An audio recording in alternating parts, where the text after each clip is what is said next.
I started spoken word July of last year. And it's a funny thing, actually, I got fired from my job and got dropped off at a Trayvon Martin peace rally. And it was just the whole frustration of losing my job.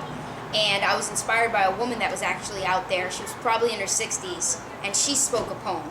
And it just got me writing, and before I left that day, I performed that poem that I wrote, which is actually my justice piece. And it was on the news that night, and then I got offered to perform somewhere else after that, and it's kind of just followed from there. Tell us about the poetry scene here in Port St. Lucie. The poetry scene here is growing. Honestly, I feel like when I first came here, there wasn't a poetry scene at all. And I joined a club at the local college that we have here, and it was actually a spoken word and debate club. And through that, I met a few writers, and basically we came together and decided we want our voice to be heard throughout the school, throughout the community, anything that we could do to share our message. And we started doing performances at the college, which led to other opportunities to do events around the neighborhood and the city. And we have just spread out through there. Now, I would say a year ago I didn't know any poets, and I know at least 15 people. And I would say half of those people have just started writing through interactions with us. And we're getting artists that aren't necessarily poets interested in poetry. And that is just amazing to do. Talk about the scene in relation to voices, as in pre-voices and now post-voices. I would say that pre-voices, it was kind of like a dream. You kind of had people that were interested in doing it, but we really didn't see it happening, because we were just a couple young writers that just wanted something to do. And then I was lucky enough, I got linked up with Cypher, and we kind of had the idea to make our dream a reality. And post voices, I feel like I'm coming in contact with a lot of people that are now on a positive mindset and are grasping the concept of voices coming together equal change. And we're getting groups of people that are now going out into the community and speaking up against some things and issues we have going on. And just it's a positive message, so it's easy to get people on board. And I feel like it's a wave that's just starting, and we're collecting people weekly as we go and growing. I think Port St. Lucie is a melting pot. And you have so many different people from different areas all coming together. I think we're at 450,000 people in this city right now. So with what we're doing, we've already brought our level down by reaching high schoolers. And now we're bringing in an older crowd that maybe was into poetry younger, that still have it in them and have that passion for poetry, because poetry reaches out across borders. It reaches everyone, because when you're speaking the truth, people feel it. And I feel like we have so many people here, and it's a great start to reach a lot of people. Any advice or encouragement you would want to offer to young poets out there who were in your position a year ago? Right. Every day put something on paper, no matter if it's thoughts, no matter if it's a one-line. I think I have a whole notebook of one-liners that I know one day I'll use. And like I said, a year and a half ago, I wasn't a writer. Nothing about me was a writer. I never saw myself a poet. And then all of a sudden I tapped into something inside of me, and today you couldn't tell me that I'm not meant to be a poet. So even to those out there that haven't started writing, but just enjoy listening to poetry or enjoy certain lyrics of music, just try it. A paper and a pen never judges you, and you can say whatever you want to it and don't ever have to worry about being judged. And then if you choose to share it with others, take that step, because once you go on a stage and get behind a mic and start your story, you'll never be the same. May I bother you for just a minute and try to make you see that this generation I come from does not necessarily define me. When I was growing up, my doors were never locked. I played football on the block and listened to Biggie and Pac. And when it got dark, my sister and I, we'd walk to Circle K. We'd throw on our hoodies and we'd be on our way. But you see, that can't happen today because a hoodie and some Skittles and a walk down the block is all that's needed to get you shot. See, I used to believe in justice, but I've watched that definition deteriorate before my eyes, saw firsthand that our justice system is just a web of lies, created by money and power, you know, the big guys. What I've seen is our system has become so unjust that justice has turned to just us. So let's discuss and then you can decide for yourself.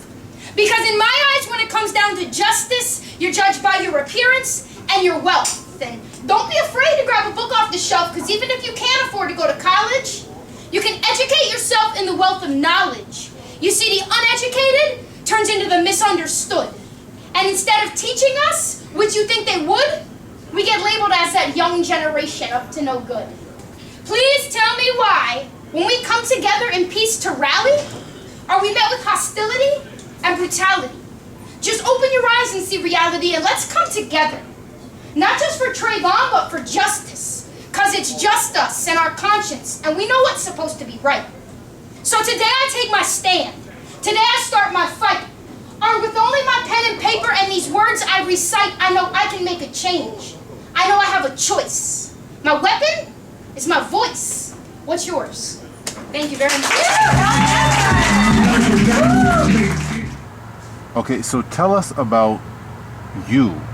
Where you from? Any brothers and sisters? Where I'm from, I was born in Long Island, New York, but I came down to Port St. Lucie when I was 5 years old. I have an older sister, an older brother, and a younger sister. But my mom had 4 of us in 5 years. So right now we're 31, 30, 29, and 27. So it's always been a real close family growing up.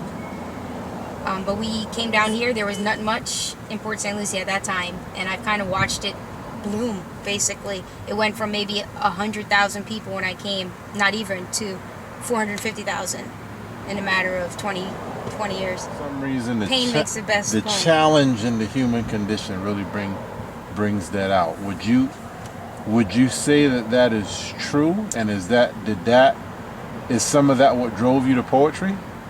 I would say that's 100% true. Growing up, I was never one to really talk. Still to this day, I'm not really one to talk like to my family about problems and everything. So before poetry, I kind of just kept it bottled up inside. And the way I kind of let it out is sports. You know, I would do exercise or stuff like that because I'd always been active, but had never wrote down anything. So it was kind of just everything just inside and just building. And then, I mean, my parents split when I was 12, and I really wanted to live with my dad and my brother, but I ended up having to live with my sisters because the family decided keep the girls together, keep the boys together. So that was a kind of an issue growing up. But through that, I had a daughter at 18, and then at 20, right before I turned 20, I had a son who I actually lost. He passed away when he was 4 months old. And then within a year, I had another child. But that alone, you know, ever having to put a child down before you, you know, that'll definitely change your life. You'll never be the same. And I kind of just use all of that to what I've been through to get the message to others. You'll never be the same in what way? After losing a child, it's a loss that you can never fill. I mean, him being my only son, and I never wanted girls, honestly. Like, I was not the girly girl in any way, shape, or form. I always said I'm going to have boys, and then I had a girl the first time. And so kind of just having the next one being a boy, and I was kind of just like, 21 years old, I got a boy and a girl, I'm done. No more kids, they'll be out of the house by the time I'm 40, and I'm good. And it was such, to me, joy when I found out I was having a little boy. And then, you know, he was born 7 weeks premature, so it was kind of a battle getting him out of the hospital. And then when he passed away at 4 months, the question that I really had, you know, everyone says everything happens for a reason, but I'm kind of like, not that it would have been easier if he didn't last in the beginning, but to well him all the way to where he was actually a healthy child and then lose him was kind of almost harder to deal with. Yeah. And, you know, you can have another child, but obviously you'll never replace, you know, the child you lost. And it's a constant, it's an everyday thing. It's not like it's something you get over, because obviously him having sisters, his oldest sister remembers him, and his younger sister never got to meet him. So she'll always, ask questions and want to know about her brother. And, it's a constant, it's kind of hard to explain to... As opposed to others, though, that sort of loss can drive you downhill. You've spun it into positivity. What's the catalyst for that? Where's that come from? I mean, I always felt growing up like I was meant to help people. I knew that. Until I became a poet, my goal, my dream was to be a police officer. And I really looked up to a police officer in my high school, and he was our SRO officer, and was actually my assistant basketball coach also. And so from then, I always knew that I was going to be that one cop that took the extra time out to help that teenager, because I had someone to do that to me and lead me in the right direction. So I always had an idea of where I wanted to go. But once I couldn't be a police officer anymore and I started writing, I was like, wow, this is what I'm supposed to do. This is how I was supposed to help people. I always was never afraid to be myself, always stood out, sometimes took criticism a lot just for being different. And I was always okay with that. And I think people were always attracted to me personally because I was the person that they said, she's not afraid to be who she is. And now being on a microphone and actually getting to tell my story and speak what I've been through, I feel like that's what I'm supposed to do. I'm supposed to inspire others and help others to be who they are and be okay with just being them. Tell us how it is that you didn't become a police officer, as in a shorter synopsis as you can. Long story short, I went out and had a drink with a few friends on the day my son passed away. It was 7 years after he passed. And I got pulled over on the way home. Now at this point I was a year and a half into the police academy. Right before I started the academy part, I'd finished the college part. Class leader with 40 kids under me. And, everyone hears that you only had one. But I honestly didn't even finish my drink. We got pulled over, and the officer was, as soon as he got to my vehicle, I knew he was in a bad mood, and this was not going to go over well. And I did my sobriety test. He told me that I failed it. Well, he said it wasn't pass or fail, it's his decision. But as soon as he asked me why I was out that day, I told him I went and had a drink because my son passed away, and he goes, "Sucks to be you, get out of the car." It was the first thing he told me. So I knew at that point it wasn't going to go well. So long story short, I got arrested. I advised him beforehand I was in police academy. He asked me if I would do a breathalyzer test, which I refused on scene because he told me I would go to jail anyways. And then when I got to jail, I blew a .02. Long story short, I went to court a few months later. The judge threw everything out. Apologized, said he couldn't have done the sobriety test better standing in court. But at that point, I had already been kicked out of school because I was arrested while in school for suspicion of DUI. They don't look at your conviction, they look at the arrest. And so because of that, I have to wait at least 5 years before I can even apply to go into the academy again. And then at that point, it's an uphill battle even getting someone to review your information because you have that arrest on your record, even though it's not a conviction. When you get up in the morning, what motivates you to keep going? I have 2 children who, to be completely honest, are biracial children. And everyone can have their own opinion about it, but we all know at some point, somewhere, you still have racism. And being a mixed child isn't easy. And explaining both sides of their culture to them, being a single parent, is hard. And looking at those 2 girls every day, I just know that I have to make myself better in order to instill in them the qualities that they need to be successful adults. And I want to give my children a mother to look up to. And so my goal is to get as far with this as I can to be a positive example for not only my children, but for everybody. So, with all of the ups and downs that have happened there, how do you reconcile that with, like, belief and faith and God and spirituality?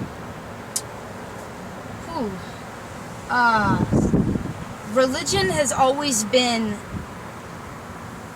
a touchy subject, I would say, for me, due to the fact that my grandparents were pastors. So the church was pushed into us very young. But then, when my parents split, my parents were youth pastors. When my parents split, I saw through the church how they were treated differently now because they were a divorced couple. And to see that firsthand coming from people you thought you knew, and see how they can so easily change their outlook of you because of something that might have been for the better. I'm definitely spiritual. I do believe in a God. I believe in spirituality. I believe in soul and destiny.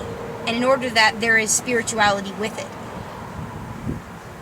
And I kind of I feel like you don't have to be in a church every Sunday to be a Christian or to live your life right. If you treat others how you want to be treated and you follow what you know is supposed to be right and live your life correctly, then I feel like you're going to go where you need to go.